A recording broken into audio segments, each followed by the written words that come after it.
Yo everyone, today I'm going to teach you how to master Singapore on F1 2025, going through an analytical lap breakdown, corner by corner, apex by apex, braking zone by braking zone, showing an example of how I attack every single corner around this fabulous street circuit.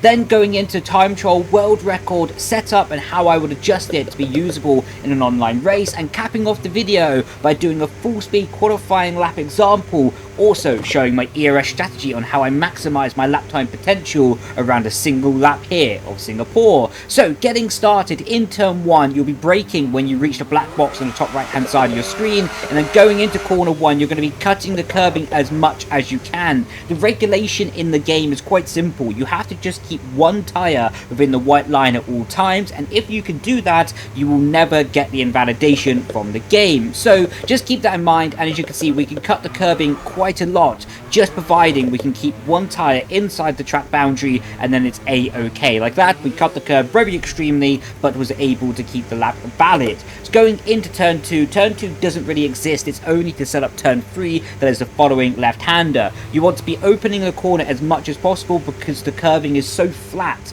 on this year's iteration of the Formula 1 game that you can drive over it with basically no negative effects to the car. As you can see, we're driving over it, but like the suspension is not even moving, you know, so it's just basically a painted surface more or less. So you can really attack that. Then going into the left-hander in third gear, you really want just to get on the white line of this curbing on the left hand side. Do not go up on top of the curbing, as then the car can bottom out and it will cost you a lot of lap time potential. But if you can just get 2 wheels of the sidewall just scraping along this inside curbing like we're going to show right now in the third person perspective, then it is the optimal racing line and you'll be gaining a lot of lap time potential. So just like this, get 2 wheels right on top of that white line and then you'll be in a really good position. On the exit, use all the road possible, then bring the car back over to the left hand side, ready to open up quite a difficult final corner of the first sector. Right up to the white line here, get as close as the wall as you can, but if you go right up to the wall you will be outside of the track boundary, so it's really difficult to master the track limits here. Just focus on getting your right hand side tyres as close to that white line as possible, then dropping down the gears into the right hander and cutting the curb as much as you can. Again, following the rule that you just have to have one tyre within the white line at all times, and then you'll be a-okay for the exit. Use up all the road on the exit, and we actually got an invalidation for touching the wall there, my bad. But then opening up DLS as you run down towards the end of the first sector. Probably the best overtaking spot on the whole track here in Singapore. Keep the car to the right hand side as you're going to be approaching the first turn of sector 2, and you're going to be braking about 70 meters, 75 meters before the corner, and you'll be going down into 4th gear for a qualifying lap. You can take this in 3rd if you want the car to be a little bit more understeery, but if you want to be carrying more minimum speed and taking a bit of a higher risk versus the reward factor to it, then take it in 4th.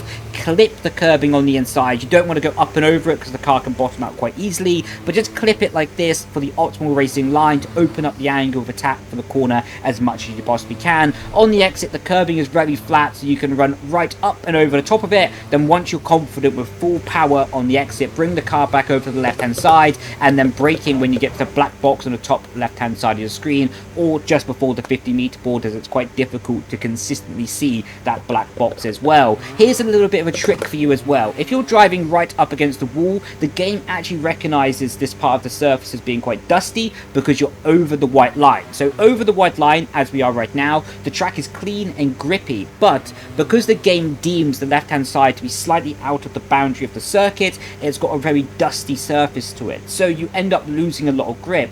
This may explain why you're having a lot of snap oversteer or just general lacking rear grip and stability going into this right hander if you are braking closer to the wall, and this can be something to fix within your own driving. And you can see I'm quite hesitant when doing this line, even on my hot lap example later on. I'm not really committing right up against the wall because I don't want to spend too long on the dustier part of the surface. Through the right hander here, although it's tempting to use up a lot of curbing, as you can see the car bottoms out quite a lot right now. If you go up and over the inside curbing, you can see actually the car almost got stuck, showing how much the car can bottom out. So what you want to do is only 2 wheels kissing the inside curbing in 3rd gear, and then the same logic applies over the white line here. It's quite dusty, but because you're on a traction on the exit of the corner, it is more than worth it to do the extra track whip to be gaining the lap time potential, even if the surface is a little bit dusty.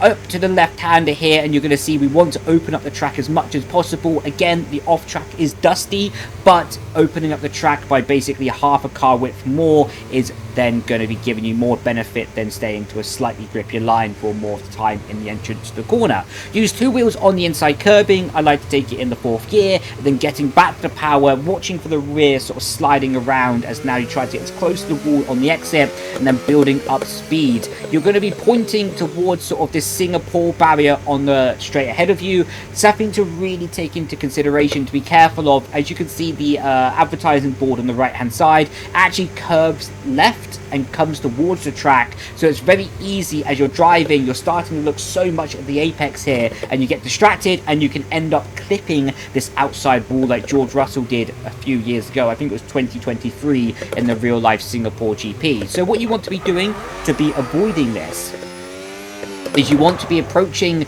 this corner from not all the way to the right hand side. You want to more or less be following this sort of yellow and red painted stripes in the circuit, and then pointing towards the Singapore barrier. By traveling now in a straight line, it means that we're able to get really close to this outside wall while traveling that straight line in braking. And of course, if you're traveling in a straight line in braking, the car's going to be more stable than if you're trying to turn and brake at the same time. On the inside here, you really want to be cutting this curbing as much as possible. You can't cut it all the way like this, as you will get the invalidation from all tyres being outside of the racing surface at one time. So as you can see on my hot lap example later in the video, I'm really precise about how much I cut this corner to be able to maximize it, but also not get the invalidation. Keep the car to the middle of the road at maximum on the exit here, but the priority is not the exit speed, but keeping the car tight to the left hand side and stable on the braking as you go into this right hander. Very easy to sort of pinch the front right here as you're going slightly downhill and the tyres already starting to overheat at this point of the track.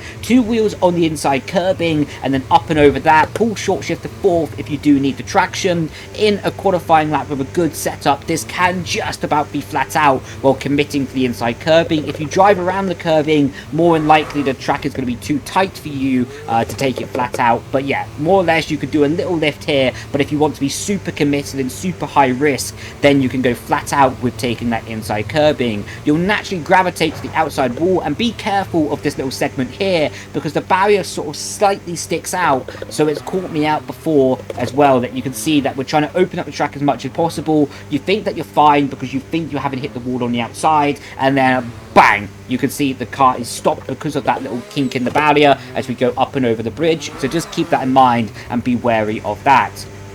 Approaching into a really easy to mess up hairpin, you want the car to be as close to the wall on the inside here so you can keep the braking as straight lined as you possibly can. Keep the car sort of following this white line on the outside of the track in 3rd gear, then flick the car in. Try to get to the white line here because it's quite a weird angle around this corner. It's not like a consistent angle around this corner, so you really have to clip the apex at this point, then getting back on the power, commit to it, and then running the car right up close to the wall on the exit, opening DLS, as now you're going to be ending sector 2. Coming up to start sector 3 though, this is again a same rule that applies to a previous corner like we talked about with the George Russell crash incident, that if you open up the track as much as possible here, the barrier actually curves inwards towards the racing circuit, so you actually want to be braking in a straight line. Leave about a tire and a half car width to the Pirelli advertising on the outside, and about 70 meters before the corner you want to be braking.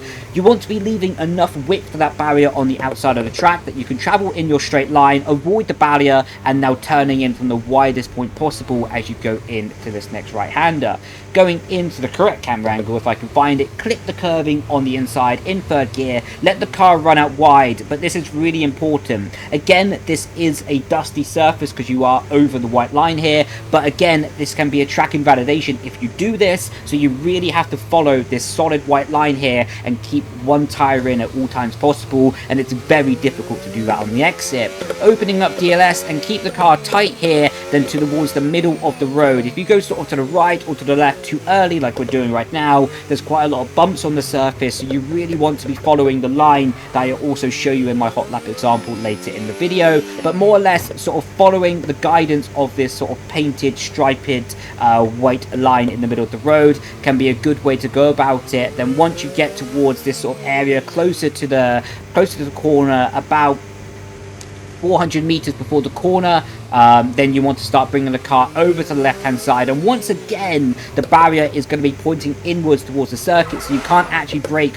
fully to the outside here. You're going to be braking about 80 meters, 90 meters before the corner, 90 meters if you want to be safe, 80 meters if you really want to be on the limit, then going down into third gear. Quite important to reach this inside curving with 2 tires. Don't go any further than this though, as you will risk bottoming out and losing a lot of lap time potential and destroying your ability to set up the following corner. So you'll be in third gear here, then short shift to fourth, and then again 2 wheels on the inside curbing. If you want to play it safe, don't take the inside curbing, but it's going to cost you about a quarter, maybe half a tenth in this situation. The curbing is quite bouncy and the car is going to slide around on top of it, so just keep that in mind. And now you'll be opening the car up to the outside, and you can slightly tap this wall in a qualifying and or race situation and get away with it, but of course if you're on simulation damage, you're going to have a higher risk versus reward situation there. So like I said, you can get away with it, but it's very risky to do so, so just keep that in mind. For the final corner of the lap, easily flat out in a qualifying situation, up and over this inside curbing by 2 tires, and then keeping the car as tight as you can without risking spinning or losing rear grip and stability throughout the final corner, and then opening DLS for the run to line. And that is how you master Singapore in a slow speed lap example. Let's take a look at the time trial world record setup and how would I be adjusting it to be using in an online race. So first of all, the wings are pretty good. The differential is quite aggressive, but let's see the rest of the setup. It does make sense to have that aggressive differential with quite a aggressive anti-roll bar settings as well. Something I would be looking to do is sort of 22 on the front ride height to help get up and over those curbings, and then maximum front tire pressure, more or less just to be helping the front. I found so far in the game at least that maximum front tire pressure helps me, whereas the rear tire pressure, the more I'm learning about it, my previous videos I did say maximum tire pressure is the way to go, but it seems not that simple at the moment actually. Although maximum tire pressure can be really fast and is in the realm of being really, really good. If you want to be extrapolating that little fractional detail of the rear grip over a qualifying lap or racing stint, then you can be putting it slightly down. So I think if you wanted a good balance around Singapore, a good baseline could be 23.5, but then you can also go minimum on the rear tire pressure if you want to be really on the limit and extrapolating the maximum performance you can. So with that being said, let's head over to the full speed qualifying lap example and get into the commentary. How to master Singapore on F1 2025, burning the battery down to 90% when starting the lap. Through turn 1, commit to the inside curbing. Turn 2, use it to open up turn 3. Let the car rotate and back on the power, burning the overtake button all the way down to 86%. Down 2 gears, commit over the inside curbing and back on the power right up against the wall on the exit of the corner. DLS wide open and burning the overtake button down to 54% as now you start sector 2. Let the car rotate as now the rear tyres are starting to scream and get a bit too hot, so you're going to really struggle for the rear stability through this section of corners. With that in mind though, still attack the curbings as much as you can. Now watch out for the wall that sticks out in the braking zone. Easy to be caught out by that, as now we go to one of my favourite sections in the lap. Through the curvings here, again just maximum commitment to them. Through the hairpin, let the car rotate and now back on the power. DLS wide open, get that overtake button enabled and burning all the way down to 42%. Into the right hander as we start the final sector of the lap. Use up all the road possible as we enable DLS for the final time this lap and burning the battery down until you have to focus on your braking point over the inside curbing, and again right up against the wall and burning the overtake button right until you reach the start finish line. And that is how to master Singapore on F1 2025. Our lap time is a 1:26.704. as now we're going to take a look at our sector times, what's going to be a 26.0, a 36.3, and a 24.2 to conclude the lap. So I've been Brendon Leigh. Hopefully this video has been helpful to you, and hopefully see you in the next video. Grazie ragazzi. Thank you so much for watching. Ciao ciao. Bye bye.